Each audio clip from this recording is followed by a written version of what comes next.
날씨가 추운데도 또 사실 눈이 많이 와서 차량 운행도 어렵고 그런데도 오늘 이렇게 또 예년처럼 저희는 또 가족끼리 예배 드리나 싶었는데 많은 분들이 와주셔서 감사합니다. 주님께서 여러분의 발걸음을 지켜주시기를 축원합니다. 오늘 말씀의 주제는 나의 기다림을 멈춰야 라는 주제로 은혜 나누겠습니다. 하박국 선지자는 파수자입니다. 파수꾼이에요. 파수꾼은 뭐냐? 바로 지킨다, 지키는 사람입니다. 그런데 이 하박국이 지키는 자가 무엇을 지키려고 하는지 듣는다면 여러분들이 좀 놀랄 수도 있어요. 왜냐하면 대부분의 사람들은 지킬 만한 것을 지키기를 원하지만 지금 하박국은 무너져가고 타락하고 쓸모없는 이스라엘을 위해서 울고 있기 때문입니다. 지킬 만한 게 아무것도 없는 거예요. 타락하고 무너져가고 쓸모없는 이스라엘. 사실 왜 그러냐면 이 지키는 행위는 가치를 중심으로 합니다. 뭔가 내가 그럴 만한 가치가 있을 때 중심이 뜨거워지고 힘써 지킬 수가 있는 것이죠. 하지만 이스라엘은 하박국의 기준에서 이미 한창 멀어진 상태였습니다. 이미 그 백성들은 하나님의 말씀인 토라를 사랑하고 있지 않죠. 또 강포와 폭력이 난무했습니다. 하나님을 배신하고 자기들의 힘을 자기의 신으로 삼았던 자들입니다. 그런 일들은 오늘 현대인에게도 또 심지어 교회 안에도 비일비재하죠. 이에 하박국은 1장 4절에서 말합니다. 주께서 어찌하여 사람을 바다에 고기 같게 하시며 다스리는 자 없는 벌레 같게 하시나이까.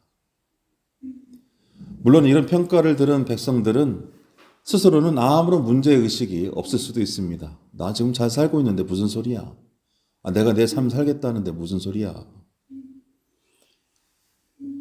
매우 비관적인 생각일 수도 있습니다만 자신에게 만족한 인간은 결코 성찰하지 않기 때문이에요.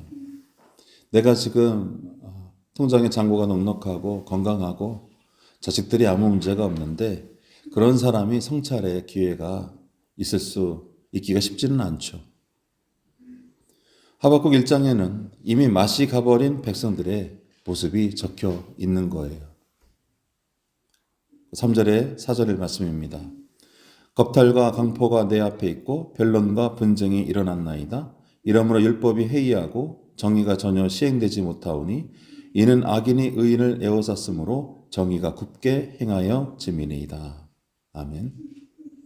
그러니까 이 이스라엘 백성들이 변질될 대로 변질되고 무엇이 옳고 그름인지 그 분별을 하지 못하며 오직 악인들이 의를 에워싸는 모습으로 그 현상이 드러나고 있음을 볼 수가 있는 것이죠.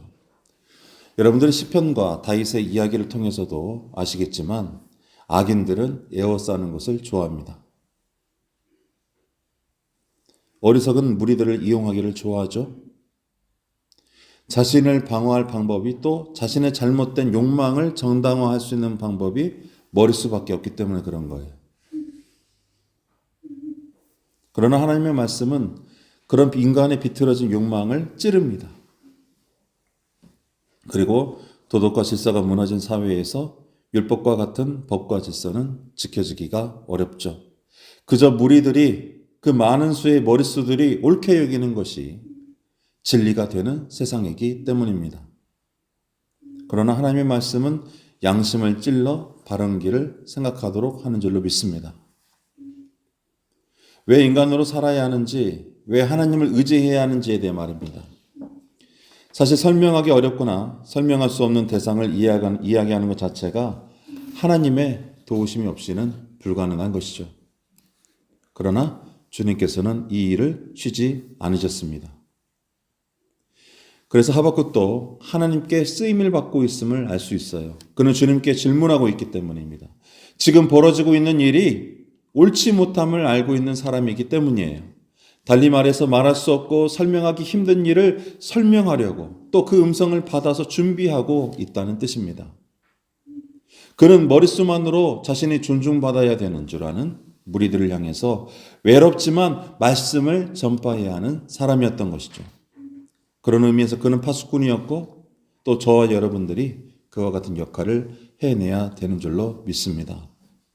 머릿수를 의지하는 악인들을 두려워하지 마시고 하나님의 음성을 듣고 깨어 주님의 진리를 지켜내는 여러분들이 되길 축원합니다. 그러므로 하박국의 절박함과 한탄은 보통의 마음과 다른 거예요. 그는 단순히 공명심 때문에 이러고 있는 것이 아닙니다. 만약 공명심 때문이라면 그의 말은 결국 검증되어서 성경에 남지 못하게 되었을 겁니다. 또 효율성 때문에 화가 난 게 아닙니다. 만일 그렇다면 다음의 말씀이 맞지 않기 때문이죠. 하박국 3장 17절에서 18절의 말씀입니다. 비록 무화과가 무성하지 못하며 포도나무에 열매가 없으며 감람나무에 소출이 없으며 밭에 먹을 것이 없으며 우리의 양이 없으며 외양간에 소가 없을지라도 나는 여호와로 말미암아 즐거워하며 나의 구원의 하나님으로 말미암아 기뻐하리로다. 아멘. 하박국의 이 자백에선 어떤 효율성도 나타나지 않습니다. 효율성은 뭔가요? 열매가 풍성하게 열리고 손대는 것마다 잘 되고 하나님 보시기에 또 사람들 보시기에 특히 더 좋아 보이는 것들, 그런 효과들이 많이 나타나는 것 아니겠습니까? 그러나 하박국은 효율적이지도 않고 자기에게 해가 끼치더라도 기뻐하겠다는 거예요. 왜 그렇죠? 구원의 하나님을 알고 구원의 하나님을 소망하기 때문입니다. 여러분도 주님의 구원을 소망하시기를 소원합니다. 그런데 구원의 하나님에 대한 고백은 매우 익숙한 결말이기도 합니다. 그래서 하박국이 애당초 아니 그가 구원의 하나님을 몰라서 지금 파수꾼의 사명을 산 겁니까? 라고 물을 수도 있어요. 왜냐하면 누가 하나님이 구원의 하나님을 모르냐? 아니 하나님을 믿으면 구원받는 거 누가 몰라? 좋은 거 몰라? 그 믿음이 지금 내게 실질적이냐는 거예요. 내 병을 고치냐는 거예요. 나를 부자로 만들 수 있냐는 거예요. 내 유익이 되냐는 거예요. 당시 이스라엘 백성들이 이 사실을 몰랐었겠느냐 이 말입니다. 그들이 구원의 하나님인 줄 그들이 몰랐겠냐 이 말이에요.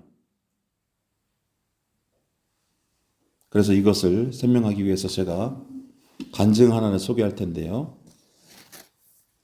구원의 하나님을 만난 사람의 고백의 의미를 한번 느껴보시기 바랍니다. 메이커스 워십의 소진영 간사라는 분이 있어요. 81년생이고요. 아내보다 1살 적습니다. 찬양 사역자이고 결혼을 해서 딸이 하나 있습니다. 그런데 이분이 지난 7일 목요 예배에서 이런 간증을 하시더라고요. 자신이 2005년도에 만성 골수성 백혈병 진단을 받고 10년 동안 매일 4알씩 표적 항암제를 복용해 왔는데 사랑하는 남편과 결혼하고 아이를 가지려고 10년간 먹었던 약을 잠시 중단했다고 합니다. 그리하여서 아이를 낳고 다시 약을 먹으려고 했는데 의사 선생님과 상의하면서 지금 약을 먹지 않아도 검사 결과들을 보니까 징후가 좋습니다. 이제는 3달에 한 번씩 오셨는데 1년에 한 번씩 오셔도 돼요. 그렇게 해서 약을 끊고 검사를 1년에 한 번씩 하기로 하고 임상에 참여했다고 합니다. 그렇게 그가 2014년부터 2023년까지 약을 먹지 않고 대신에 이제 유전자 검사를 3달에 한 번씩 하며 지내오던 중에 올해 2월에 다시 혈액에서 암이 발견됐다고 그래요. 그러자 이 소진영 간사님이 찬양사역자이고 그 메이커스 워십이 굉장히 타이트한 선교단체인데 일주일 동안 잠도 잘 자지 못하고 기도도 나오지 않고 찬양이 나오지 않더랍니다. 왜 내게 이런 일이 있었지? 내가 뭘 또 잘못했지? 왜 예후가 좋아지다가 난 이 병이 완치될 줄 알았는데 내 아이도 있는데 왜 갑자기 내 몸이 다시 나빠졌지? 그러면서 일상에 손이 잡히지 않고 불안하고 하나님께 드릴 기도와 간구가 말라버린 거예요. 근데 일주일 정도 지나고 나서 새벽에 그렇게 똑같이 그냥 앉아있던 그 시간에 갑자기 자기도 모르게 입에서 이런 고백이 튀어나오더랍니다. 주님이 옳습니다. 한번 따라해 보실까요? 주님이 옳습니다. 일주일 동안, 아니 그녀가 20년을 이 병을 알아왔는데 지금까지 근근히 살아왔는데 그런 하나님 축복하셔서 남편도 만나고 아이까지 출산했는데 기적 같은 일이거든요. 그 일 자체도. 그런데 다시 자기 몸에 암이 발생해서 나을 수 없는 상황이 되었다는 것을 받아들이기 참 힘든 상황 속에서 일주일 만에 그녀가 하나님 앞에 고백한 말은 바로 그럼에도 불구하고 비록 그렇다 할지라도 당신이 옳습니다. 하나님은 실수하지 않으십니다. 내 삶 가운데에 내 눈에 인정하기 싫은 사건과 실수가 있을지라도 하나님은 어느 순간이나 항상 실수하지 않고 나를 향해서 일하고 계십니다. 라는 사실을 깨달았다고 그래요. 그의 마음속에 채워지는 하나님의 큰 위로이자 구원의 하나님의 의미를 그녀가 다시 한번 깨닫게 된 줄로 믿습니다. 그녀는 다시 힘을 얻었고 자신이 오직 하나님의 은혜로 살아가는 삶임을 자백하게 되었다고 해요. 자백이에요, 자백. 저는 이분의 간증에서 우리가 하나님께 응답받는 세 가지 유형에 대해 생각해 보았습니다. 하나는 예와 그리고 아니요 그리고 기다리는 것이죠. 먼저는 예입니다. 여러분의 소원이 확신에 찬 응답으로 나타나는 것이죠. 주님 제 병을 고쳐주십시오. 하나님 내 병을 고쳐주시는 거예요. 그럼 예이죠. 그리고 기다림입니다. 예와 아니요 사이에 아직 어떤 응답도 나오지 않은 상태예요.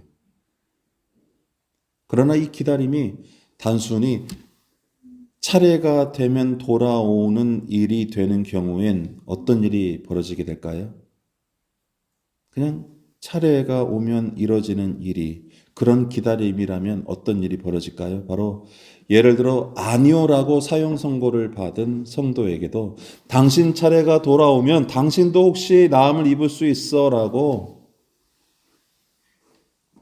믿게 되거나 또는 이 모호한 응답의 순간에 다른 것들이 틈타기 시작할 것입니다. 하나님의 구원을 맛보는 것 대신에 병 낫기만을 어떤 경우에는 요행수를 바라며 또 신령한 사역자들을 찾아다니면서 정작 자신을 만나길 원하시는 하나님을 피해가는 일이 빈번하게 될 수 있기 때문이죠. 그래서 예와 아니오 사이의 기다림은 사실 다른 기다림이어야 하는 것입니다. 왜 그럴까요? 적어도 예와 아니오 사이에 많은 사람들이 일반적으로 갖고 있는 그런 기대감들, 그런 기다림은 하나님 안에서의 기다림이 아니기 때문이에요. 오늘 하박국의 이야기도 마찬가지입니다만 심지어 많은 사람들이 착각하는 이런 기다림을 치워버리면 바로 자신이 직면하고 싶지 않은 아니오를 부딪혀야 하기 때문입니다. 주님 저 이 병이 낫고 싶습니다. 저를 고쳐주십시오. 그러나 이 기다림을 쳐버리고 나니 아니 너는 낫지 않아. 너는 죽을 거야. 이게 진실이야. 마찬가지로 하나님 이 이스라엘을 고쳐주십시오. 아니 이스라엘은 바벨론에 의해서 망하게 될 거야. 이건 진실이야. 내 백성들은 바벨론에 의해서 다 죽게 될 거야. 그런 진실들이 나타나게 되는 것이죠. 그러므로 하박국 선지자나 소진영 간사님이 바라던 이스라엘의 구원 또 자기 병의 완치라는 기대, 기다림, 소원은 하나님의 말씀을 통해 다르게 변화됩니다. 소진영 간사는 말합니다. 당신이 옳습니다. 하나님은 실수하지 않으십니다. 그리고 하박국 선지자도 말합니다. 비록 무화과 나무가 무성하지 못하며 포도나무에 열매가 없으며 감람나무에 소출이 없으며 먹을 것이 없으며 우리의 양이 없으며 외양간에 소가 없을지라도 나는 여호와로 말미암아 즐거워하며 나의 구원의 하나님으로 말미암아 기뻐하리로다. 사랑하는 성도 여러분, 여러분이라면 나의 소원에 아니요라고 응답해 오신 하나님을 그래도 당신이 옳습니다라고 영광 돌릴 수 있으십니까? 그리고 내게 비록 아니요가 되었을지라도 하나님의 신실하심을 의지해 하나님의 구원을 기다리실 수 있으신가요? 예와 아니요 사이에 나의 기대가 잔뜩 들어간 기다림이 아니라 아니요라고 말씀하실지라도 주님이 옳습니다 라고 고백하며 눈물로 자신의 삶을 받아들일 믿음이 있으십니까?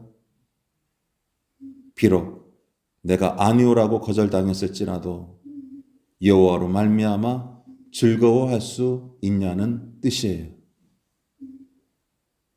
여호와가 온전히 여러분들의 기쁨이 되었을 때, 구원이 되었을 때 그 하나님께서 저와 여러분을 반드시 구원해 주실 것입니다. 그 강을 건너야만 네 배에서 생수가 흘러나오는, 내 배에서 생수가 흘러나오는 여호와의 돌보심과 구원을 경험하기 때문이죠. 그러므로 나의 기다림이 멈춰야 진짜 그때부터 기다릴 수 있게 되는 것입니다. 기도하겠습니다. 아버지 하나님, 오늘 이 말씀